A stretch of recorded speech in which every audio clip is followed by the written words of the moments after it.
Hello everyone, welcome back to education candle. मेरा नाम है अंजलि शर्मा और आज की वीडियो में हम देखने वाले हैं यूनिट 3 का पार्ट 4, जिसमें हम देखेंगे प्रोजेक्ट अप्रेजल क्या होता है।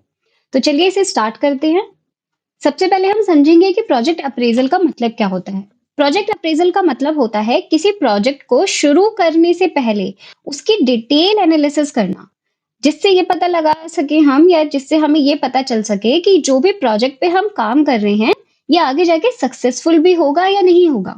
जैसे कि इसकी डेफिनेशन में भी दिया हुआ है कि project appraisal is a detailed examination of a project to decide whether it should be approved और नॉट। यानी कि इस प्रोजेक्ट को बनाने के लिए हमें अप्रूव करना भी चाहिए या नहीं, आगे जाके ये हमारे लिए सक्सेसफुल भी बनेगा या नहीं बनेगा।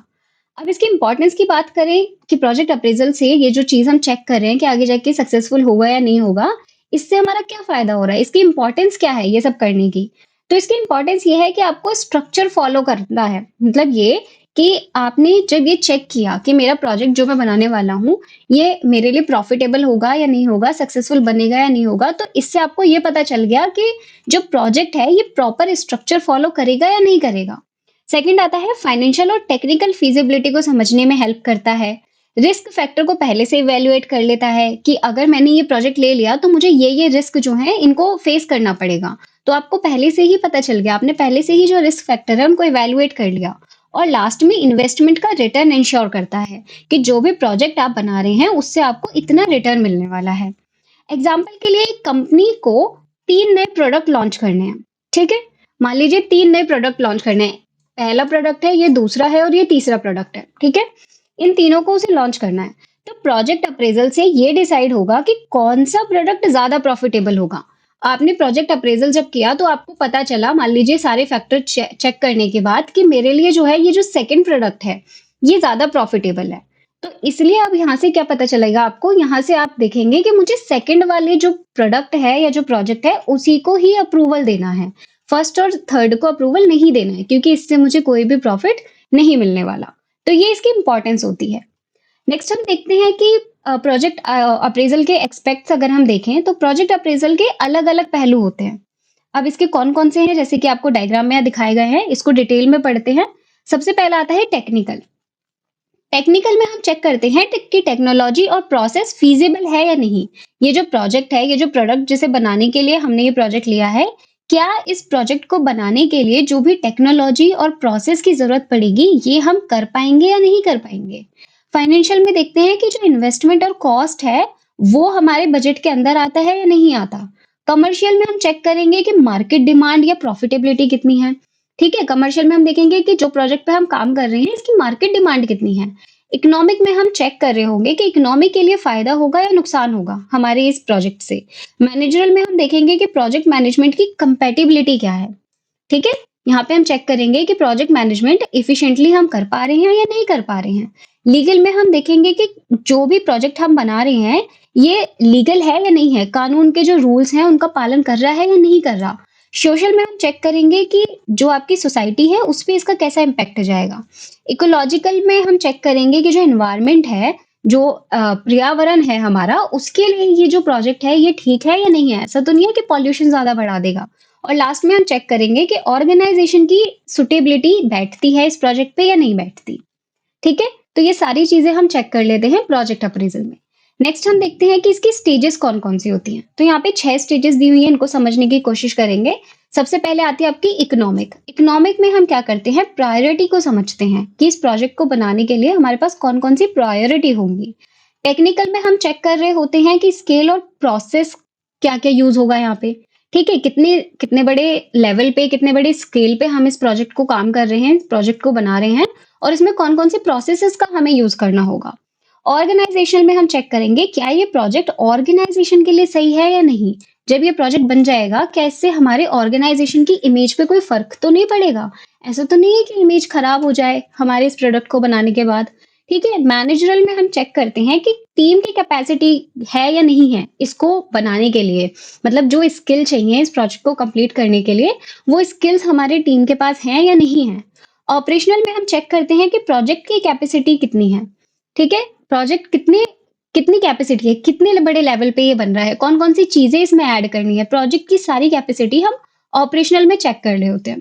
नेक्स्ट आता है फाइनेंशियल। यहाँ हम चेक करते हैं कि पैसे लगाने के हिसाब से फायदा होगा या नहीं होगा। ठीक है, जितना इन्वेस्टमेंट हम कर रहे हैं उसके अकॉर्डिंग हमें प्रॉफिट मिलेगा या नहीं मिलेगा। तो ये 6 स्टेज हैं जो कि हम प्रोजेक्ट अप्रेजल में यूज करते हैं। ठीक है, इनको हम लेते हैं इन 6 स्टेजेस को। आगे चलते हैं, नेक्स्ट हम देखेंगे की इंजीनियरिंग एक्सपेक्ट क्या होते हैं। तो इसके लिए हमने ये जो पॉइंट्स दिए हुए हैं इन पे हम ध्यान देंगे। सबसे पहला आता है आपका selection of technical process and technology. जब आपने कोई प्रोजेक्ट को सिलेक्ट कर लिया तो अब आप यहाँ पे देखेंगे कि इसमें कौन कौन से प्रोसेस और कौन कौन सी टेक्नोलॉजी का मुझे यूज करना है।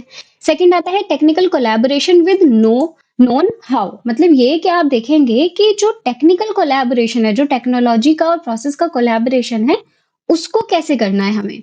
नेक्स्ट आता है साइज और स्केल, यानी कितना बड़ा प्रोजेक्ट है और कितने बड़े लेवल पे ये बनेगा। लोकेशन एंड इंफ्रास्ट्रक्चर अवेलेबिलिटी, किस लोकेशन पे हमें इस प्रोजेक्ट को बनाना है। ठीक है, यानी कि जो भी लोकेशन होगी, लोकेशन हमारी अच्छी होनी चाहिए। एग्जाम्पल के लिए हम कोई कार मैन्युफैक्चर प्लांट बना रहे हैं, ठीक है, तो यहाँ पे हमें क्या करना है, हमें एक ऐसी लोकेशन देखनी है। मान लीजिए इलेक्ट्रिक स्कूटर ले लेते हैं, कार छोड़ो, इलेक्ट्रिक स्कूटर अगर हम ले लेते हैं और उसको वो प्रोजेक्ट हमने ले लिया बनाने के लिए, तो हमें लोकेशन ऐसी चाहिए होगी जहाँ पे इजीली हमें चीजें अवेलेबल हो जाए। ठीक है, जहाँ पे हम सोलर पैनल यूज कर सके, जहाँ पे अच्छी खासी रोड हो, रॉ मटेरियल मुझे आसपास से मिल जाए, वाटर अवेलेबिलिटी हो।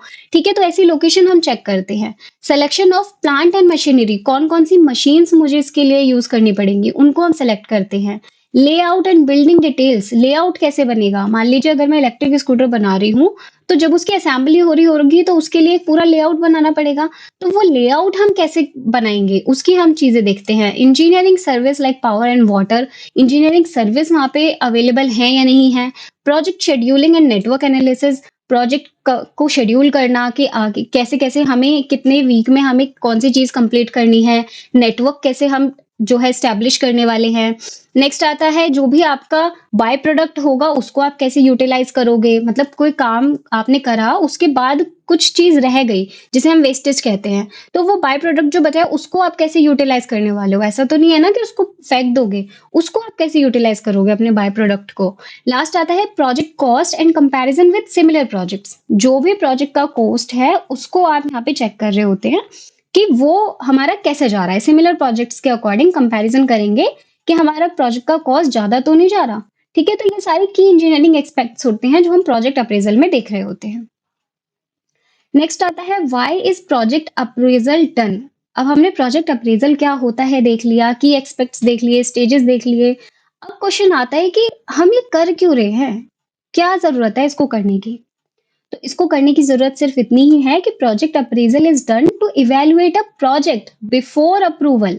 यानी कि आप अप्रेजल से ये देख लेते हैं कि मुझे इस प्रोजेक्ट पे काम करना है या काम नहीं करना है, और इस डिसीजन को लेने के लिए, करना है या नहीं करना है, इस डिसीजन को लेने के लिए हमें वो सारी चीजें देखनी होती हैं जो अभी तक हम इस वीडियो में पढ़ते आए हैं।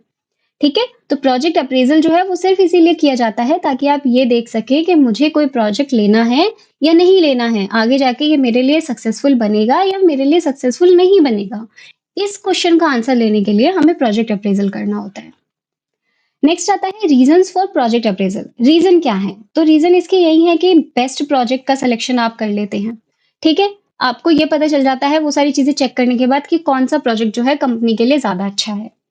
क्रेडिट वर्थीनेस देख लेते हैं कि लोन के लिए प्रोजेक्ट की एबिलिटी को इवेल्युएट करना।